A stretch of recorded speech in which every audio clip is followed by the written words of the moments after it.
inziga igiye kera ihozwa ikibando.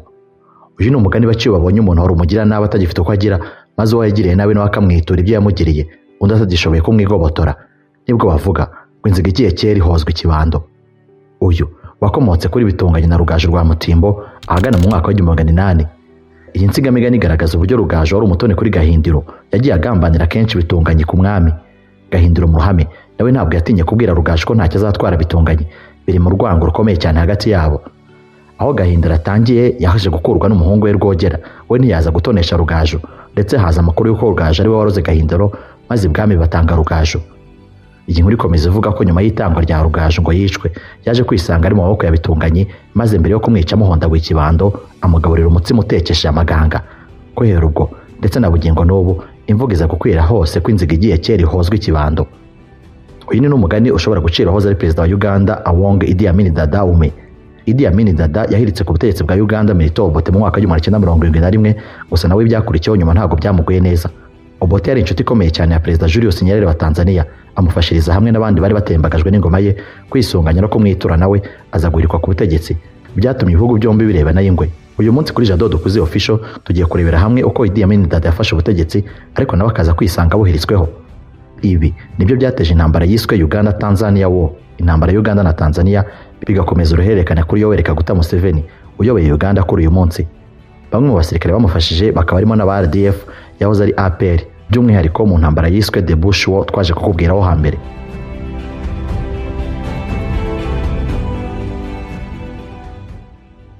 Guhaye ikaze uyu munsi.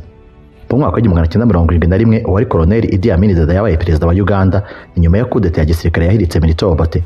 Nyuma yo kugera ku butegetsi, ingoma ye yari ingoma y'igitugu, kumuvuguruza ku cyo yavuze waba gusa n'uwicukurira imva ugomba no kwishingura. Abataravugaga rumwe nawe kandi bari nyuma y'Obote basabye perezida Nyerere wa Tanzania ubuhungiro, ntiyabatindira aza kububemerera byoroshye, bahinduka impunzi muri Tanzania. Akigera ku butegetsi mu rwego rwo guhabura abategekwaga ariko batamwumva, yahise yivugana bari hagati y'ibihumbi 30 n'ibihumbi 50. Ahangaha hakoreshwaga imbunda n'intwaro gakondo nya Uganda. Ibi byaje gukomeza abatari barahunze bake muri Uganda nyuma y'igenda rya Obote byari ibibazo kuri bo. Abenshi nyuma y'umwaka umwe ku ngo ya Idi Amin Dada binyuze kuri Milito Obote baje kumusanga mu buhungiro, bahita banashingira umutwe wari wo kwihorera. Ubwo Obote yagezaga igitekerezo cyo gushinga umutwe w'ingabo kuri Nyerere wari umucumbikiye, yacyangiranye yombi. Mu mwaka wa 1972 baje gutera Uganda ari abanya-Uganda ariko baratsindwa. Idi Amin nyuma yo gutsinda intambara y'ikubitiro byose yabyegetse kuri Nyerere, avuga ko yatewe na Tanzania nubwo byitiriwe umwanzi we Obote. Uko kutumvikana hagati ya Nyerere na Idi Amin Dada kwatumye hiyambazwa inzira y'ubuhuza. Aba bombi baje guhurira muri Somalia i Mogadishu, hasinywa amasezerano y'amahoro yagombaga kubahirizwa n'impande zombi. Aya ngaya yiswe Mogadishu Agreement. Biratangaje kumva amasezerano y'amahoro asinyirwa muri Somalia. Gusa mu byari biyakuyemo by'ingenzi no gukora ibirindiro by'ingabo kuri buri gihugu nibura mu birometero 10 uvuye ku mupaka. Ikindi kandi amasezerano yasabaga ko nta gihugu cyemerewe gutera inkunga umutwe wari wo wose, yaba y'amafaranga cyangwa ibirwanisho urwanya ikindi gihugu. Gusa Nyerere cyari kimwe, ariko gushyira mu bikorwa cyari ikindi. Nyerere yatangiye kujya yumvikana mu ruhame anenga imitegekere ya Idi Amin. Idi Amin abonye ko akomeza kwibasirwa n'uwari ucumbikiye umwanzi we, yamubwiye ko agomba gutera Tanzania nibikomeza uko byari biri. Uganda na Tanzania bahise batangira gupfa imbibi zashyizweho n'abazungu b'Abadage n'Abongereza mbere y'intambara ya mbere y'isi yose. Ubutegetsi bwa Uganda bwatangiye kuvuga ko ubutaka bwanganaga na kilometero kari 900 muri Kagera Salient ari ubwabo. Ubu kubugeraho bwasabaga ko wambuka umugezi wa Kagera wari warafashwe n'abakoloni nk'umupaka, ndetse na Tanzania ikabyumva nk'aho ari umupaka kamere. Idi Amin kandi mu 1972 nibwo yatangije intambara yiswe y'ubukungu. Mu gihugu cya Uganda hari imiryango myinshi y'abacuruzi bo muri Aziya, maze Idi Amin afata imitungo yabo arayibanyaga ayiha Abagande, ushatse kumuzamurana intugu zikamanuzwa amasasu. Gusa ariko ntabwo byigeze bifasha igihugu na busa mu buryo bwo kuzamura ubukungu bw'igihugu nk'uko yabyibwiraga, ndetse aniteze ko bizamufasha guhangana na Tanzania yari ikomeje kubihurizo kubera icumbi yari yarahaye Obote. Nyuma yo kunyaga abanyaziya imirimo yarimo n'ikawa, Leta z'Ubumwe za Amerika zahagaritse kugura ikawa yari yiganje mu bikingi yanyaza abanyaziya, zimushinja kubangamira uburenganzira bw'ikiremwamuntu. Amafaranga yo gushyira mu gisirikare abiyanga. Idi Amin yatangiye kwikanga bamwe mu basirikare yari afite, akeka ko baba ari abo ku ruhande rwa Milito Obote, atangira kubirukana. Abo yirukanye n'abavaga mu gice cy'amajyepfo ya Uganda, abasimbuza bo muri Nubian n'abari bafite isano hafi ya Sudani bari batuye mu majyaruguru. Abasigaye batagiye mu gisirikare bahabwaga imyanya mu buyobozi bukuru bw'igihugu. Mu mwaka wa 1977 hagati mu gisirikare cya Uganda nabo ubwabo batangiye kuryana, maze yirukana benshi mu ofisiye bakuru mu ngabo yashinjaga uwo mwiryane. Muri ayo makimbirane yose wari vice perezida we Mustafa Adris yatangiye kumubwira ko bakoraho ibijyanye no gusaba inkunga z'amahanga mu gisirikare. Muri Mata y'umwaka wa 1978 Mustafa Adris yaje gukora impanuka y'imodoka ahita anavanwa mu mwanya yarimo kuko yari umwe mu Idi Amin yishishaga. Ibi Idi Amin yabikoze nko kwirukana wari vice perezida we akaba yari umuhanga mu bya gisirikare, byatumye igisirikare gisubira inyuma nawe atangira gukeka ko ari mu ruhande rwa Obote wari mu buhungiro. Mu kwezi kwa 10 mu mwaka wa 1978 bimwe yari yarabwiye Nyerere ko azatera Tanzania yarabikoze. Ingabo za Uganda zaje kwinjira muri ka gace ka Kagera, binjiye barwana bica uwo bahuye nawe wese, harimo abaturage no kubasahurira imitungo.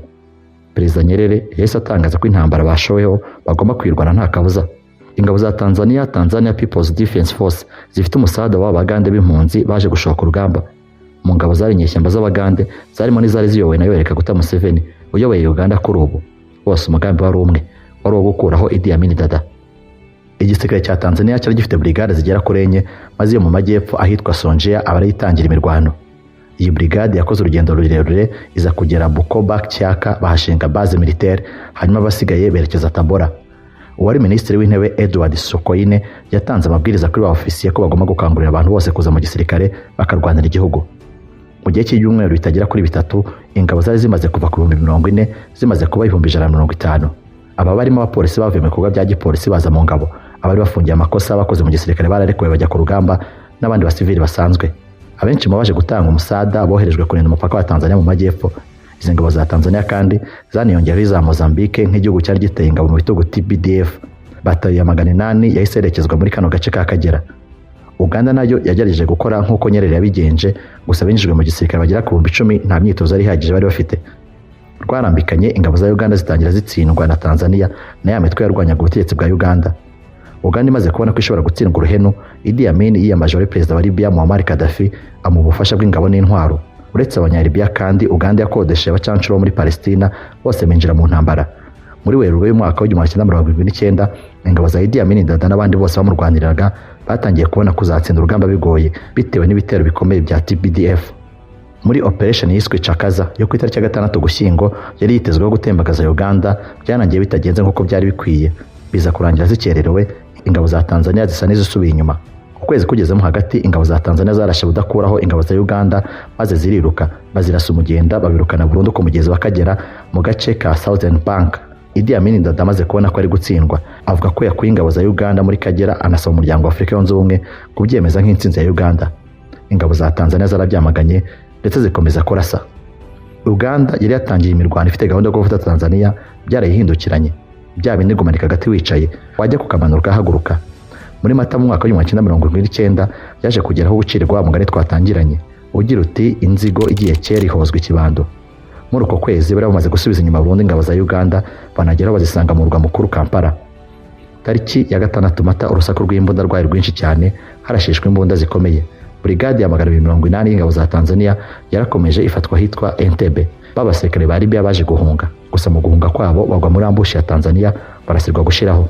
Abasirikare barwanaga ku ruhande rwa Idi Amin bamwe baje gufatwa amateke bahatirwa kwinjira muri TPDF. Nyerere yaje gutanga itegeko ko udashaka kwinjira mu ngabo za Tanzania arekurwa ariko yambuye intwaro zose. Abarekuwe baba bazima n'inkomere baje guhungira muri Kenya na Ethiopia. Tariki ya 10 Mata 1979 Kampala yari yafashwe ntacyo kwikanga kigihari. Tanzania na ya mitwe y'abanya-Uganda baririmba itsinzi. Tariki ya 11 Mata David Oyite Ojoko wari umufisiye yatangarije kuri Uganda ko leta ya Idi Amin Dada yakuyeho burundu ingabo za Tanzania zaje guha Uganda igihugu cyabo, maze hasigara Uganda National Liberation Front. Idi Amin abonye ko ubuzima bwe buri mu kaga yaje guhungira muri Libya, nyuma aza kujya muri Arabia Saudite.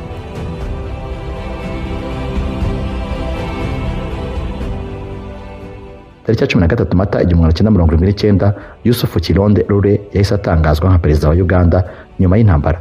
Leta ye yaranzwe n'umutekano utaruhamye ndetse anabura abakora mu nzego za gisivili. Nubwo bari baraciye intege abo barwanaga, TPDF ntabwo yavuye muri Uganda, uretse ko yahinduye izina ahari udutero shuma nyuma yo gutangaza ubutegetsi bushya hari Jinja na Owen Falls Dam. Hateguwe ibindi bitero birimo ibyiswe Bombo, Rira na Karuma bakurwa ku izima. Abarwanaga aha ni bamwe mu banyalibya n'abanyapalestina bari bagihanyanyaza. Ibindi bitero ni byagabwe n'ingabo ziyunze kuri Mitobote zo mu cyari Fronasa ziyowe na Yoweri Kaguta Museveni. Museveni we n'ingabo yari ayoboye zo mu mutwe wa Fronasa, ubutegetsi bumaze gufatwa yagizwe umuyobozi wa Military Commission. hanyuma hagati y'umwaka wa 1979 n'1980 agirwa minisitiri w'ingabo. Gusa ntabwo byari bimuhagije kubera ko nubwo yari muri uwo mwanya atigeze yishimira ko igihugu cyayoborwaga, ahitamo kongera gusubira ishyamba. Atangije umutwe witwaje intwaro. Museveni yasubiye mu ishyamba asiga Yusuf Kironderure nawe atakiri ku butegetsi kubera ko Milton Obote yongeye kuyobora Uganda hagati y'umwaka wa 1980 n'1945.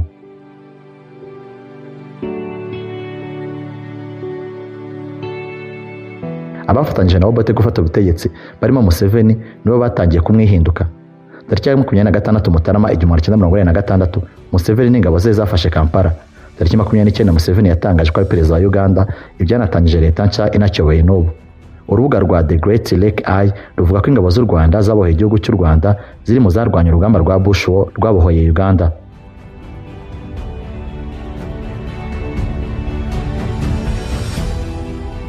Tanzania na Uganda umubano wabo si wo kwitambikwa n'umwanzi kubera ko bino bihugu byombi bifitanye imikoranire mu bya diplomasi, mu nzego z'ubucuruzi, umutekano, uburezi, ubuhinzi n'ingufu. Uyu mubano wanatangiye mu myaka ibihugu byombi byabonagamo ubwigenge uza kuzamo gatotsi ubwo Idi Amin Dada twaganiriyeho yafataga ubutegetsi. Ku kijyanye n'ubucuruzi, Tanzania na Uganda amasezerano yabaye kimenya bose nayo muri 2013 ubwo basinyanyaga afite agaciro ka miliyoni 62 z'amadolari y'Amerika, akaba yari yiganjemo ubucuruzi bw'ibikoresho by'itumanaho. Muri 2016 Uganda na Tanzania bongeye gusinya amasezerano afitanye isano no gutwara igitoro hifashishijwe icyambu cyo ku nyanja y'Abahinde werekeza Tanga. Aya yari agamije kubaka imiyoboro yari gufasha Uganda gukorera ubucuruzi bwabo buva n'ubujyi Burayi ariko bugasohokera muri Tanzania nk'igihugu gikora ku nyanja. Abayobozi bose bagiye basimburana kuva kuri Julius Nyerere kugera kuri Madame Samia Suluhu, bagiye uruzinduko nibura inshuro imwe muri Uganda. Leta ya Museveni nayo ingendo nk'izo yagiye zikora. Reka tukubwire ko ibintu nk'ibi byagiye biba mu mateka, nta handi wabyumva uretse kuri Jado Dokuze Official. Wakoze kubana natwe kuri uyu munsi. Njye nyine na Jado Dokuze.